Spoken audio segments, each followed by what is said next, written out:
Waawiiye'adinong Ostoro Petahtegoose Atikameksheng Anishnawbek. I just said a cultural greeting in Nishinaabemwin. And what I said was, hello all my relatives. My name is Ostoro Petahtegoose. I am of the Elk clan, and I am from the Atikameksheng Anishnawbek. Atikameksheng Anishnawbek is formerly known as Whitefish Lake Reserve. It's about 15 minutes west outside of Sudbury. And my response to this exhibition subject home is actually based on a structure that exists on that reserve. This sculptural piece that I decided to create for this exhibition actually stands about 3 feet high by 3 feet wide and is made from mulberry branches, which makes up the foundation of the piece itself. The reason I chose mulberry branches is because they're very flexible and they're very easy to mold into whatever shape I need them to be.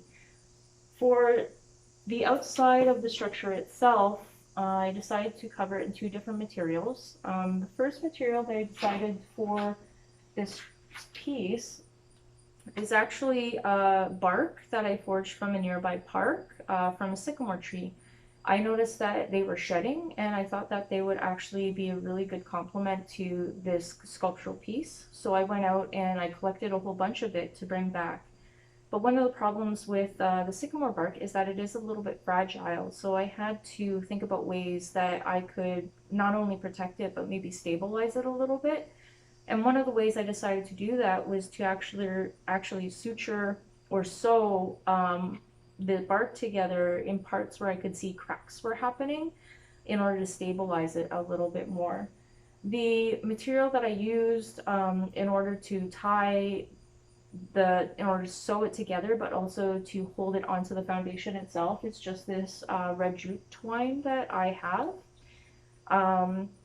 And there was, if you'll notice on the inside of the sculptural piece itself, there's actually a whole bunch of writing on this bark, on the inside of the bark. And what I had written on the bark was essentially a letter to the idea of home.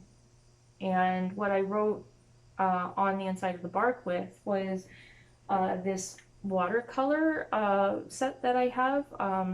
It's all natural materials made by somebody who makes these by hand. I bought a set for myself, and I decided that it would be a really perfect complement to an ecologically sustainable piece, essentially, which is what I really wanted to try to ensure that all the materials were as close to as possible for this piece.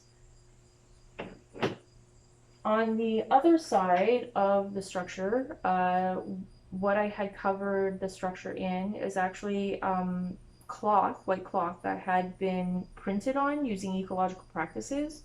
So it was dyed using a mixture of vinegar and metal, rusted metal, in order to get the browns on the actual cloth itself. And then the printed patterns that are on it are actually from leaves, and the material had been steamed in order to leach the colors from both the one dyed fabric piece and the leaves onto the other one.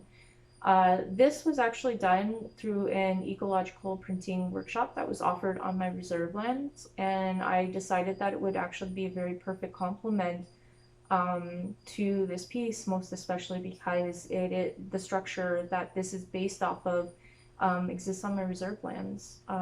So I wanted to try to just keep all the materials as ecologically sustainable as possible, because I think that it's very important for my personal practice to be thinking mindfully about that and to be trying to move into as much of an ecologically sustainable practice as possible. But also because a lot of this piece was drawing on cultural ideas and personal ideas, I wanted to try to keep it within as much of the spirit as possible, because the arbor is actually designed by somebody outside the community, but it was the community who actually made every part of the arbor, including bending the logs that went into the arbor themselves.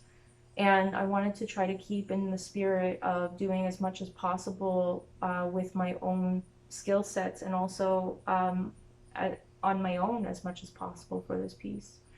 So I just want to thank you so much for taking the time to watch my video, and also for taking the time to look at my piece for this installation. It was an honor to be asked to be a part of this, and I'm just so grateful to everybody involved who invited me. Miigwech.